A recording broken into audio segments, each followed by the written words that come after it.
Hello friends, कैसे हैं आप सब। स्वागत है आपका अपना यूट्यूब चैनल केमिस्ट्री आसान है। तो देखिए फ्रेंड्स, ये आपका जो क्वेश्चंस का लेवल है बिल्कुल आपके बिहार बोर्ड का है और बिल्कुल यही प्रश्न, ऐसे ही प्रश्न आपके बोर्ड एग्जाम में आएंगे। ठीक है, तो एसएसटी का ये मस्ट इम्पोर्टेंट प्रश्न है। चलिए इसको हम देखते हैं, और इससे पहले आप इसको अपने दोस्तों के साथ शेयर कर दें, और यदि चैनल पर नए हैं तो इसे सब्सक्राइब कर लीजिए। ठीक है, तो प्रतिदिन आपको इस तरीके का वीडियो मिलता रहेगा और ये आपके एसएसटी की बहुत बेहतर तैयारी करवा देगा। आप देख सकते हैं क्वेश्चन को, और देखिए हम लोग कैसे इसको एक्सप्लेन करेंगे। ठीक है, तो चलिए देखा जाए। आज का सबसे पहला प्रश्न कह रहा है कि हिंद चीन में कौन सा राष्ट्र शामिल नहीं है। हिंद चीन में कौन सा राष्ट्र शामिल नहीं है। देखिए हिंद चीन में कौन कौन से देश आते हैं, तो वियतनाम, लाओस और कंबोडिया। कौन कौन से देश आते हैं, वियतनाम आता है, लाओस आता है और कंबोडिया आता है। तो कौन नहीं आएगा, कौन शामिल नहीं है, तो चीन शामिल नहीं है, यानी कि आपका आंसर हो जाएगा चीन। आपका आंसर कौन सा हो जाएगा, आपका राइट आंसर हो जाएगा चीन। ठीक है, ये शामिल नहीं है हिंद चीन में। ठीक है, चलिए क्वेश्चन नंबर 2 देखते हैं। कह रहा है वियना कांग्रेस कब हुआ था। वियना कांग्रेस की स्थापना कब हुआ था। तो वियना कांग्रेस की स्थापना जो हुआ था वो हुआ था 1815 में। कब हुआ था, 1815 में। ठीक है, चलिए अगला देखते हैं। कह रहा है कि भारत में गदर पार्टी की स्थापना किसने की। तो भारत में जो गदर पार्टी की स्थापना किए थे वो किए थे लाला हरदयाल। कौन किए थे, लाला हरदयाल। ये कब किए थे, 1913 में किए थे। आप लिख लेंगे 1913। 1913 में किए थे लाला हरदयाल। ठीक है, दो क्वेश्चन हो जाएगा, एक कब किए थे और एक किसने किया था। ठीक, चलिए क्वेश्चन नंबर 4 देखते हैं कि द्वितीय महायुद्ध के बाद यूरोप में किस संस्था का उदय आर्थिक दुष्प्रभाव को समाप्त करने के लिए हुआ। तो ये हुआ था किसका, ये हुआ था यूरोपीय संघ का। किसका हुआ था, यूरोपीय संघ। ऑप्शन नंबर डी करेक्ट हो जाएगा। ठीक है, चलिए बहुत अच्छा। अगला देखते हैं हम लोग। क्वेश्चन नंबर 5 में कह रहे हैं कि नरोत्तम सिंहानू किस देश के शासक थे। नरोत्तम सिंहानू किस देश के शासक थे, तो आपको भी पता होगा ये कंबोडिया के थे। कहाँ के थे, कंबोडिया के शासक थे नरोत्तम सिंहानू। ठीक है, चलिए क्वेश्चन नंबर 6 देख लेते हैं। जहाँ पे और क्वेश्चन बन जाएगा ना उसको मैं करा दूंगा। ठीक है, कह रहा है कि वाष्प इंजन है, वाष्प इंजन का आविष्कार किसने किया। तो वाष्प इंजन का जो आविष्कार किए थे वो किए थे जेम्स वाट ने। वाष्प इंजन का आविष्कार किसने किया था, वाष्प इंजन का आविष्कार किया था जेम्स वाट ने। और कब किया था ये भी पूछा जा सकता है, तो ये भी आप लिख लेंगे 1765 में। कब किया था, 1765 में जेम्स वाट ने वाष्प इंजन का आविष्कार किया था। ठीक है, अगला देखते हैं। 7 नंबर कह रहा है Tata iron and steel company की स्थापना कब हुई। तो आप, ये बहुत इंपॉर्टेंट प्रश्न है। ठीक है, Tata iron and steel company की स्थापना हुई थी 1907 में। कब हुई थी, 1907 में, जिसे हम शॉर्ट फॉर्म में टिस्को कहते हैं। क्या कहते हैं, टिस्को। इसको शॉर्ट फॉर्म में क्या कहते हैं, टिस्को। तो टिस्को की स्थापना कब हुई थी, 1907 में। ठीक, अगला देखते हैं। क्वेश्चन नंबर 8 कह रहा है कि गोल घर कहाँ स्थित है। तो ये तो बहुत आसान सा क्वेश्चन हो जाएगा। गोल घर आपके पटना में स्थित है। कहाँ स्थित है, पटना में। ठीक, चलिए अगला देखते हैं। अगला क्वेश्चन नंबर 9 है, कह रहा है किस अमेरिकी राष्ट्रपति ने न्यू डील लागू की थी। बहुत इंपॉर्टेंट प्रश्न है। ठीक है, वेरी वेरी इंपॉर्टेंट। किस अमेरिकी राष्ट्रपति ने न्यू डील लागू की थी। तो न्यू डील किसने लागू किया था, ये किए थे रूजवेल्ट ने। अमेरिका राष्ट्रपति जो रूजवेल्ट थे, इन्होंने न्यू डील लागू की थी। और साल अगर पूछा है कब की थी, तो ये की थी 1933 से 1939 के बीच। 1933 से 1939 के बीच की थी। ठीक है, आपको बेस्ट सोल्यूशन दिया जाएगा कि अगर आप यहाँ 50 क्वेश्चन पढ़िएगा ना तो उससे आपका 100 क्वेश्चन तैयार हो जाएगा, इस बात की गारंटी है। ठीक है, चलिए क्वेश्चन नंबर 10 देखते हैं। नेपोलियन संहिता किस वर्ष लागू हुआ। नेपोलियन संहिता किस वर्ष लागू हुआ। तो ये लागू हुआ था आपका 1804 में। कब लागू हुआ, 1804 में। और याद रखिएगा कि इसे हम नेपोलियन कोड भी कहते हैं। नेपोलियन संहिता को हम नेपोलियन कोड भी कहते हैं। नेपोलियन कोड, इस नाम से भी इसको जाना जाता है। नेपोलियन संहिता को हम लोग नेपोलियन कोड भी कहते हैं। ये 1804 में लागू हुआ था। ठीक है, अगला देखते हैं। क्वेश्चन नंबर 11 का है फ्रैंकफर्ट की संधि कब हुई। वेरी इंपॉर्टेंट क्वेश्चन, काफी बार आया हुआ है। तो फ्रैंकफर्ट की संधि हुई थी 1871 में। कब हुई थी, फ्रैंकफर्ट की संधि 1871 में। और किसके बीच हुई थी, ये भी आपको याद होना चाहिए। तो फ्रांस और प्रासा के बीच में। किसके बीच, ये भी पूछा जा सकता है कि फ्रैंकफर्ट की संधि किसके बीच में हुई थी। तो फ्रांस और प्रासा के बीच में। ठीक है, चलिए क्वेश्चन नंबर 12 देखते हैं, कार्ल मार्क्स का जन्म कहाँ हुआ था। कार्ल मार्क्स का जन्म कहाँ हुआ था, इंपॉर्टेंट प्रश्न है। तो कार्ल मार्क्स का जन्म आपको भी पता है जर्मनी में हुआ था। कब हुआ था आपको ये भी पता होगा। तो ये हुआ था 5 मई 1818 को। 5 मई 1818 को कार्ल मार्क्स का जन्म कहाँ हुआ था, जर्मनी में हुआ था। ठीक, अगला क्वेश्चन देखते हैं। 13 नंबर कह रहा है कि 1991 में कौन सा अस्तित्व में आया। तो 1991 में नई आर्थिक नीति की स्थापना हुई थी। किसकी, नई आर्थिक नीति की स्थापना हुई थी 1991 में। ठीक है, जिसके अंतर्गत वैश्वीकरण उदारीकरण जो होती है उसकी स्थापना ये की गई थी। ठीक, अगला देखते हैं। इन आर्थिक क्रियाओं में कौन प्राथमिक क्षेत्र से संबंधित नहीं है। प्राथमिक क्षेत्र जिसे हम कृषि क्षेत्र भी कहते हैं, उसमें कौन नहीं आएगा। तो उसमें आपका नहीं आएगा बैंकिंग। बैंकिंग नहीं आएगा। क्यों नहीं आएगा, क्योंकि बैंकिंग जाएगा तृतीयक क्षेत्र में। किसमें, तृतीयक में जाएगा। सेवा क्षेत्र है ये। बैंकिंग क्या है, सेवा क्षेत्र है। तो बैंकिंग नहीं होगा आपका, बाकी सब हो जाएगा। ठीक, अगला देखते हैं। अगला कह रहा है जमशेदपुर, दुर्गापुर, भिलाई और सलेम किस उद्योग के केंद्र हैं। तो ये आपके सबके सब क्या है, ये आपके आयरन और स्टील के लिए हैं। किसके लिए, आयरन और स्टील के लिए हैं। किसके लिए, आयरन और स्टील के लिए हैं ये सब कुछ। ठीक है, ये जितनी भी कंपनियां हैं, जितने भी दुर्गापुर, ये सब किसके लिए, आयरन और स्टील के लिए हैं। ठीक, फेमस है। चलिए अगला देखते हैं। प्रति व्यक्ति आय का आशय है। प्रति व्यक्ति आय का आशय है। तो प्रति व्यक्ति आय क्या होता है, बेसिकली औसत आय होता है। क्या होता है, औसत आय। और ये कैसे प्राप्त होता है, तो देश की क्या करते हैं, कुल जो राष्ट्रीय आय होता है, देश का जो आय होता है, देश का कुल आय में जनसंख्या से भाग कर देते हैं। प्रति व्यक्ति आय मिलता है, एक प्रकार का औसत आय होगा। ठीक है, अगला देखते हैं। क्वेश्चन नंबर 17 कह रहा है कि राष्ट्रीय विकास परिषद का गठन कब हुआ था। वेरी इंपोर्टेंट प्रश्न। तो राष्ट्रीय विकास परिषद का गठन हुआ था 6 अगस्त 1952। कब हुआ था, 6 अगस्त 1952 में हुआ था। तो ऑप्शन नंबर देखिए दिया है 1952।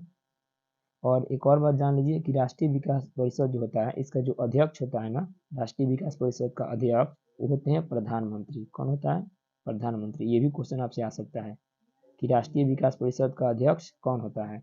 तो ये होते हैं प्रधानमंत्री। ठीक है, भारत के प्रधानमंत्री राष्ट्रीय विकास परिषद के अध्यक्ष माने जाते हैं। ठीक है, राष्ट्रीय विकास परिषद के क्या माने जाते हैं, अध्यक्ष माने जाते हैं। ठीक, चलिए अगला क्वेश्चन देख लेते हैं। कह रहा है कि बांग्लादेश की मुद्रा क्या है। ये भी इंपॉर्टेंट है, लेकिन आपको पता ही होगा बांग्लादेश की मुद्रा क्या है। बांग्लादेश में क्या चलता है, टाका। क्या चलता है, टाका। बांग्लादेश की मुद्रा क्या है, टाका।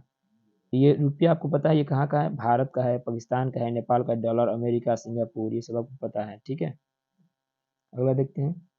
राष्ट्रीय आय क्या होता है। राष्ट्रीय आय क्या होता है, राष्ट्रीय आय क्या होता है। तो सरकार की आय है, सार्वजनिक उपक्रमों की आय है, या पारिवारिक आय है। ठीक है, तो इस तरीके से आपका क्वेश्चन जो है कंप्लीट हो रहा है, और आप इसको भी ध्यान रखिएगा, और इस तरीके से आप बढ़िया से इसे जो नया क्वेश्चन लगे उसको आप लिखते चलिएगा। ठीक है, चलिए अगला देखते हैं। भारत में उपभोक्ता संरक्षण कानून कब लागू हुआ। ये हुआ था 1986 में, 1986 में उपभोक्ता संरक्षण संबंधी कानून बना था। ठीक है, अगला देखते हैं। 21 नंबर कह रहा है भूमि विकास बैंक द्वारा किस प्रकार का ऋण प्रदान किया जाता है। तो भूमि जो विकास बैंक है, ये आपको दीर्घकालीन ऋण प्रदान करता है, यानी कि लंबे समय के लिए आपको ऋण चाहिए तो आप जा सकते हैं भूमि विकास बैंक के पास। ठीक है, भूमि विकास बैंक के पास। और ये सब क्या है, ये सब संस्थागत वित्त प्रदान करने वाले स्रोत हैं, संस्थागत। ठीक है, ये क्या है, संस्थागत वित्त प्रदान करने वाले स्रोत हैं। ये क्या है, संस्थागत। ठीक है, संस्थागत। ठीक है, यहाँ से एक क्वेश्चन आता है, आपको भी पता होगा, एक क्वेश्चन आता है कि गैर संस्थागत कौन, गैर संस्थागत वित्त प्रदान करने वाला, गैर संस्थागत वित्त प्रदान करने वाला सबसे लोकप्रिय साधन है। तो क्या होता है, महाजन होता है। आपने पढ़ा होगा ये ऑब्जेक्टिव कि गैर संस्थागत वित्त प्रदान करने वाला सबसे। ठीक है, तो आगे देखते हैं। कह रहा है कि भारत में किस प्रकार की आर्थिक प्रणाली पाई जाती है। तो भारत में क्या है, आपको पता है भारत में समाजवादी है। क्या है, भारत में समाजवादी अर्थव्यवस्था है। भारत में क्या है, समाजवादी अर्थव्यवस्था। ठीक, सॉरी गलत हो गया, गलती से मिस्टेक हो गया। भारत में समाजवादी नहीं है, भारत में क्या है, मिश्रितवादी। क्या है, भारत में मिश्रितवादी अर्थव्यवस्था पाई जाती है। तो सवाल है कि समाजवादी कहाँ कहाँ पाया जाता है। तो समाजवादी चीन में होता है। कहाँ, चीन। चीन हो गया या क्यूबा हो गया, ये ऑब्जेक्टिव में आ सकता है। ठीक है, चीन और क्यूबा में समाजवादी होता है। और पूंजीवाद कहाँ होता है, तो पूंजीवाद के लिए आपका एग्जाम्पल है अमेरिका। क्या है, अमेरिका।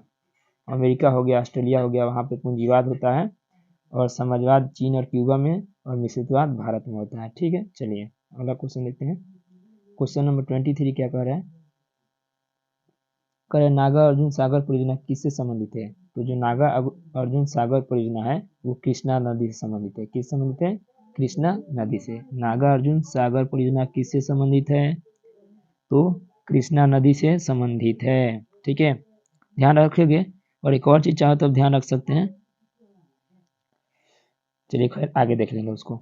24 नंबर क्वेश्चन देखिएगा कि 26 दिसंबर 2004 को विश्व का कौन सा भाग सुनामी से प्रभावित हुआ था? तो 26 दिसंबर 2004 को बंगाल की खाड़ी में भयानक सुनामी आया था। कहाँ आया था? बंगाल की खाड़ी में आया था। ठीक है, चलिए अगला क्वेश्चन देखते हैं। 25 नंबर का है सामान्य संचार व्यवस्था बाधित होने का प्रमुख कारण क्या है? तो सामान्य संचार व्यवस्था बाधित कब होगा? जब आपका केबल टावर टूट जाएगा। केबल का टावर टूट जाएगा। ठीक है, अगला देखते हैं। 26 में कह रहा है कि बाढ़ क्षति पहुंचाती है। किसको पहुंचाती है क्षति? आप ही बता दो कि बाढ़ क्षति किसको पहुंचाती है? फसलों को, पशुओं को, भवनों को, उपयुक्त सभी को पहुंचाएगी। ठीक है, उसको भेदभाव थोड़े करना है, सबको क्षति पहुंच जाएगी समान रूप से। अगला देखते हैं। 27 नंबर कह रहा है कि स्वर्णिम चतुर्भुज संबंधित है। स्वर्णिम चतुर्भुज क्या है और किससे संबंधित है? तो ये आपका संबंधित है सड़क मार्ग से। किससे संबंधित है? सड़क मार्ग से। ठीक है, चलिए अगला देखते हैं।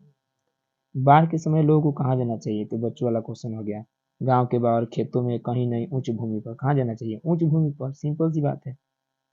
अगला देखते हैं। 29 नंबर कह रहा है निम्न में कौन क्षेत्रीय राजनीतिक दल है? कौन क्षेत्रीय राजनीतिक दल है? तो इसमें से जो जेडीयू है, जनता दल यूनाइटेड, ये क्षेत्रीय राजनीतिक दल है।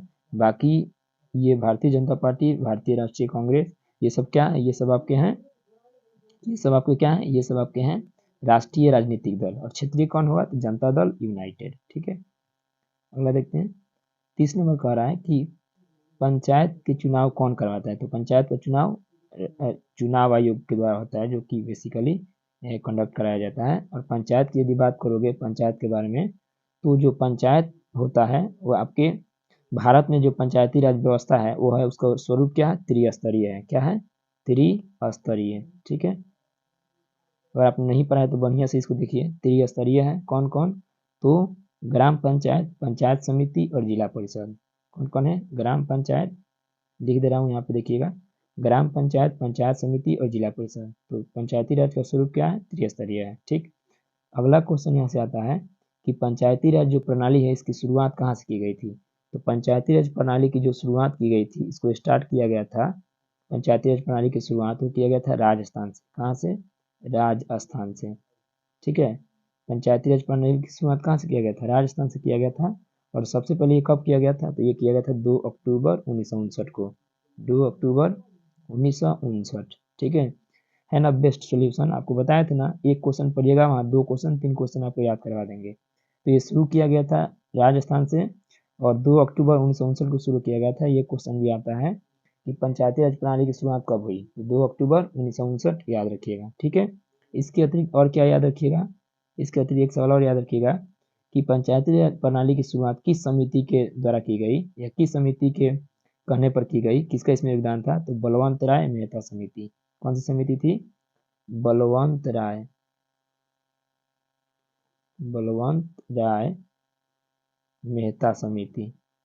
ठीक है, इसी समिति की वजह से इसकी शुरुआत की गई। ठीक, और देखते हैं। 31 कह रहा है कि भारत के किस राज्य से पंचायती राज की शुरुआत हुई? तो अभी मैंने बता दिया था यहाँ पे ऊपर ही कि राजस्थान से। ठीक है, अगला देखते हैं। वर्ष 1975 भारतीय राजनीति में किस लिए जाना जाता है? तो वर्ष 1975 में क्या हुआ था? वर्ष 1975 में जो देश के अंदर क्या हुआ था? आपातकाल लागू हुआ था। देश के अंदर क्या हुआ था? इमरजेंसी लागू हुआ था, आपातकाल लागू हुआ था। ठीक है, ये बात ध्यान रखिएगा। अगला देखते हैं। 23 नंबर कह रहा है कि तारी विरोधी आंदोलन किस प्रांत से शुरू हुआ? तो तारी विरोधी आंदोलन जो शुरू हुआ था वो आपका हुआ था आंध्र प्रदेश से। कहाँ से? आंध्र प्रदेश से शुरू हुआ था। ठीक है, तारी विरोधी आंदोलन आंध्र प्रदेश से शुरू हुआ था। ठीक है, 34 नंबर में क्या कह रहा है कि धर्म को समुदाय का मुख्य आधार कौन मानता है? धर्म को समुदाय का मुख्य आधार कौन मानता है? तो धर्म को समुदाय का मुख्य आधार मानने वाले व्यक्ति को हम कहते हैं सांप्रदायिक। क्या कहते हैं?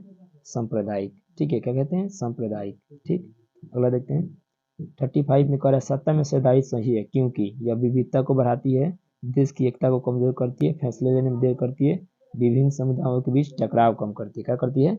विभिन्न समुदायों के बीच टकराव को कम करती है, इसलिए सत्ता में हिस्सेदारी क्या है? सही है। ठीक है, अगला देखिए, अगला क्वेश्चन कह रहा है 36, नेपाल में सप्तदलीय गठबंधन का मुख्य उद्देश्य क्या है? तो नेपाल में सप्तदलीय गठबंधन का मुख्य उद्देश्य था लोकतंत्र की स्थापना करना। किसकी स्थापना करना? लोकतंत्र की स्थापना करना। अगर नेपाल की थोड़ी सी बात करोगे तो नेपाल में अभी कौन है राष्ट्रपति?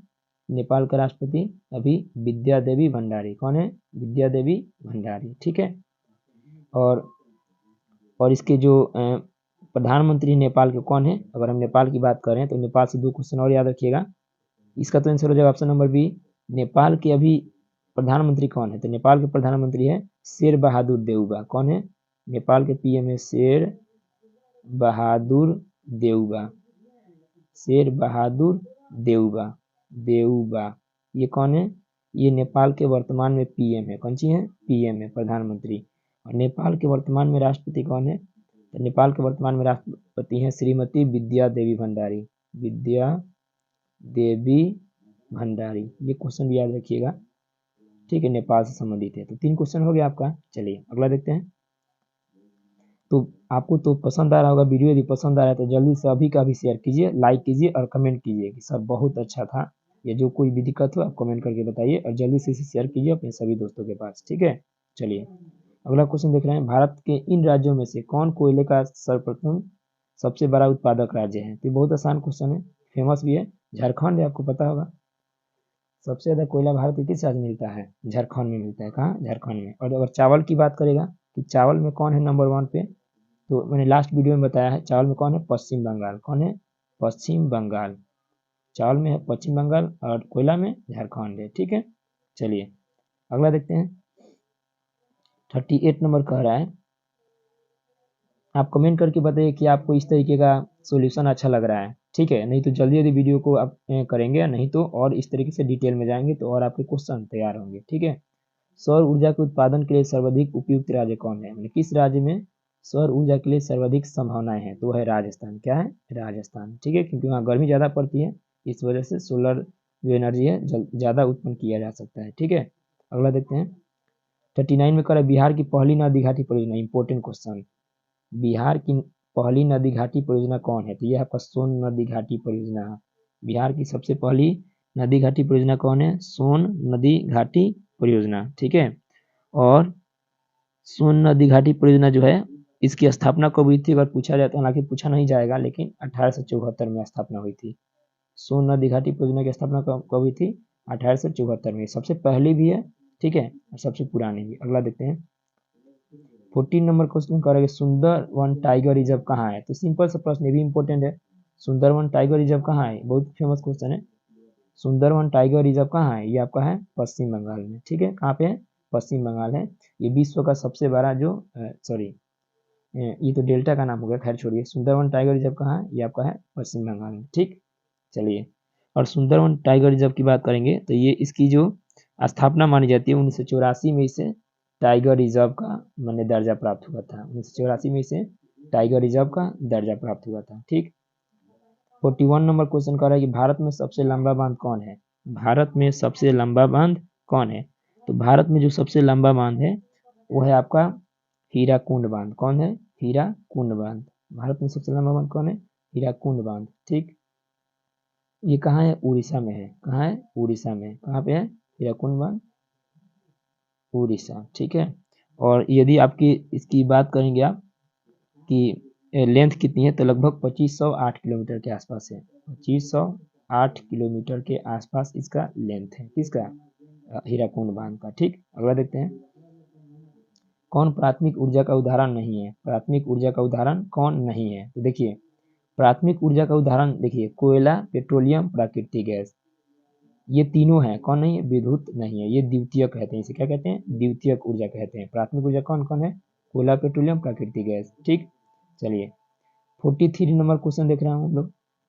43 नंबर क्वेश्चन क्या कर रहा है? पूर्व मध्य रेलवे का मुख्यालय कहाँ है? ये तो बहुत फेमस क्वेश्चन हो गया।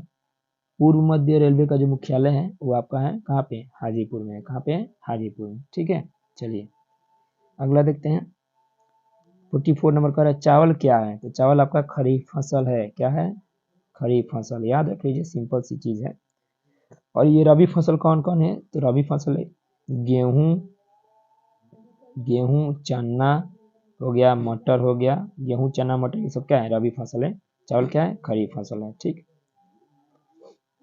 45 में कह रहा है निम्न में कौन निजी क्षेत्र की कंपनी नहीं है। निजी क्षेत्र का मतलब समझते हो ना? प्राइवेट। प्राइवेट कंपनी इसमें से कौन नहीं है, तो देखिए डाबर, ये प्राइवेट कंपनी है। डाबर क्या है? ये भी प्राइवेट कंपनी है। ये बजाज ऑटो लिमिटेड, ये भी प्राइवेट कंपनी है। इसको भी क्या है? प्राइवेट कंपनी है। कौन कह रहा है प्राइवेट कंपनी नहीं है? तो इसमें से जो आपका सेल है ना, कौन? सेल, ये पब्लिक सेक्टर है। क्या है? Public sector. ये है पब्लिक सेक्टर, यानी कि ये प्राइवेट कंपनी नहीं है। तो निजी क्षेत्र की कंपनी कौन नहीं है? सेल।